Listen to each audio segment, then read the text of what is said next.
After two big comebacks of sequels, let's talk about the big one that did well for the franchise. Let's talk about Furious 7.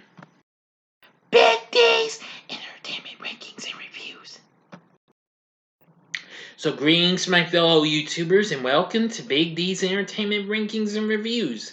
My name's Duel, better known to as the Big D. So I'm going to be bringing to you all another review of the Fast and the Furious franchise. If you've not seen my reviews for the first few movies, I advise you to click on that playlist that's about to come up. There we go. And now that y'all are ready, let's begin our review of Furious 7. In which I'll do starting just in a moment. Click on that card for the playlist right there. There we go. Sorry, I wasn't quick enough. Okay, now we can get started on the Furious 7 review. Furious 7, titled on screen as Fast and Furious 7, was released by Universal in 2015. The film was directed by James Wan, being, the only non-horror type flick I've seen of his. I mean, since after he recently did movies in the Saw franchise, as well as he more recently did The Conjuring, as well as the Insidious franchise. And of course, a few years later, he would go on to direct Aquaman. It's the 7th installment of the Fast and the Furious franchise, featuring Vin Diesel along with Paul Walker in his final performance before his untimely death, because he managed to finish filming this, and this film is dedicated in memory to him. But anyway, the rest of the cast includes Michelle Rodriguez, Tyrese Gibson, Ludacris Bridges, Jordana Brewster, plus Djimon Hounsou, Kurt Russell, and Jason Statham. And this time, Dom, Brian, and the rest of their team, who have returned to the U.S. to live normal lives after securing amnesty for their past crimes, until Deckard Shaw, a rogue special forces assassin seeking to avenge his comatose younger brother, puts the team in danger again. So if you're ready, let's do this. After defeating Owen Shaw and securing amnesty for their past crimes, Dom Terrell, Brian Connor, and the rest of their team have returned to the U.S. to live normal lives. Brian accustoms himself to life as a father, while Dom tries to help Letty regain her memory. Meanwhile, Owen's older brother, Deckard, breaks into the hospital where the comatose Owen is held, before breaking into the DSS office in LA to extract profiles of Dom's crew. After revealing his identity, Deckard fights Luke Hobbs and escapes. Detonating a bomb that severely injures him, Dom learns from his sister Mia that she is pregnant again and convinces her to tell Brian. However, a letter bomb sent from Tokyo explodes and destroys the Toretto house shortly after Han Lu, a member of Dom's team, is apparently killed by Deckard in Tokyo. Dom travels to Tokyo to reclaim Han's body and acquires items found at Han's crash site from Han's friend Sean Boswell. As Dom, Brian, Tej, and Roman mourn Han and Giselle at Han's funeral in LA, Dom confronts Deckard in an underground tunnel. Deckard flees when a covert ops team arrives and opens fire, led by a man only known as Mr. Nobody. At his air base of operations in San Diego, Mr. Nobody says that he will help Dom in stopping Deckard if he helps him get God's Eye, a computer program that uses digital devices to track down a person and saves its creator, a hacker named Ramsey, from a Nigerian terrorist named Mose Jakand. So Dom, Brian, Letty, Roman, and Tej airdrop their off-road modified cars over the Caucasus Mountains in Azerbaijan. How the heck you pronounce it? My apologies if I mispronounced it. And they ambush Jakand's convoy and rescue Ramsey, and they go to Abu Dhabi and steal the flash drive containing the God's Eye chip from a billionaire hidden in a Lycan Hypersport. With God's Eye near telecommunications repairs, Dom, Brian, Nobody, and his team track down and capture Deckard, but are ambushed by Jakand and his henchmen and forced to flee while Jakand obtains God's Eye. As the injured Mr. Nobody calls for medical attention, the team returns to LA where Dom plans to single-handedly fight Deckard alone, while Letty, Brian, Tej, and Roman resolve to protect Ramsey from Jakand. Later on, Brian promises Mia that he will fully dedicate himself to their family after he defeats Deckard and Jakand. Alright, now to the ending and the final act. You know the procedure, 5 seconds to stop. Go to the description box below and fast forward to the time below to avoid ending spoilers. If you've seen the movie already, continue on. Here we go.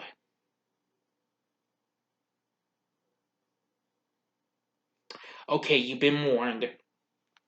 As Jakand pursues Brian and the rest of the team with a stealth helicopter and an aerial drone, Ramsey attempts to hack into God's Eye. Hobbs, discovering the situation, leaves the hospital and destroys the drone with an ambulance. Brian battles and kills Jakand's henchman, Keith, before hijacking a signal repeater tower, allowing Ramsey to regain control of God's Eye and shut it down. Meanwhile, Dom and Deckard engage in a one-on-one brawl on top of a public parking garage. Jakand intervenes and attacks them both. Dom uses a distraction to defeat Deckard by causing part of the parking garage to collapse beneath him. Dom attempts to crash his charger onto Jakand's helicopter. He leaves a bag of grenades on the helicopter and crashes on the rubble of the garage. Hobbs shoots the grenades, destroying the helicopter and killing Jakand. After Brian and Hobbs help Letty bring out Dom's unconscious body, she cradles him and fully regains her memories by remembering their way. Dom regains consciousness after Letty tells him this. Deckard is taken into custody by Hobbs and locked away in a secret high-security CIA prison. The rest of the team relaxes on a tropical beach. Brian and Mia play with their son Jack while Dom, Letty, Roman, Tej, and Ramsey look on. Acknowledging that Brian is happily retired with his family, Dom and Brian drive away as Dom recalls his memory with Brian. They bid each other farewell and drive off in separate directions. And then we see a montage of, well, Paul Walker as Brian for the next few minutes for the credits. End of story. So what did I think of Furious 7?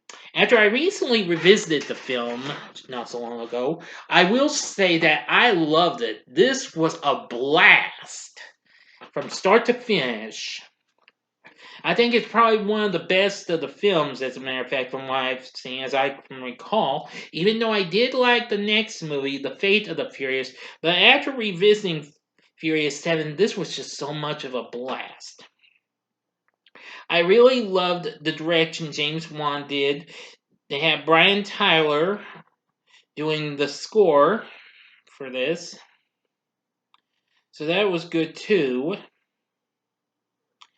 And what can I tell you? This did so well for Universal. The film went on to make $1.516 billion worldwide.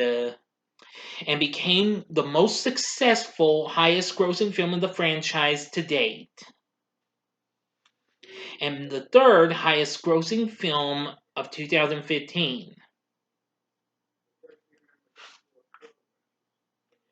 Anyway, it did pretty well. So I will say that the action sequences and the emotional tribute to the late great Mr. Walker was definitely worth it. The performances we got from him and Vin Diesel as Dom and Brian were absolutely good. Now, Dwayne Johnson played Luke Hobbs again just for a bit. He would return, although unfortunately couldn't be in much because he had scheduling conflicts to do with filming on Hercules, which came out the previous year. But he would turn as Hercules would complete production in time to enable him to film a significant part. Michelle Rodriguez once again good as Letty, and Tyrese Gibson as Roman, Ludacris as Tej, Jordana Brewster as Mia. Now, Mose Jacan is played by Djimon Hounsou. I've known him from several movies, like the film Never Back Down, and also he played if you've seen Shazam, he played the ancient wizard Shazam. We have world famous UFC fighter Ronda Rousey in this, and Natalie Emanuel as the new member of the team, Ramsey. Jason Statham, really good as Deckard Shaw. Really something.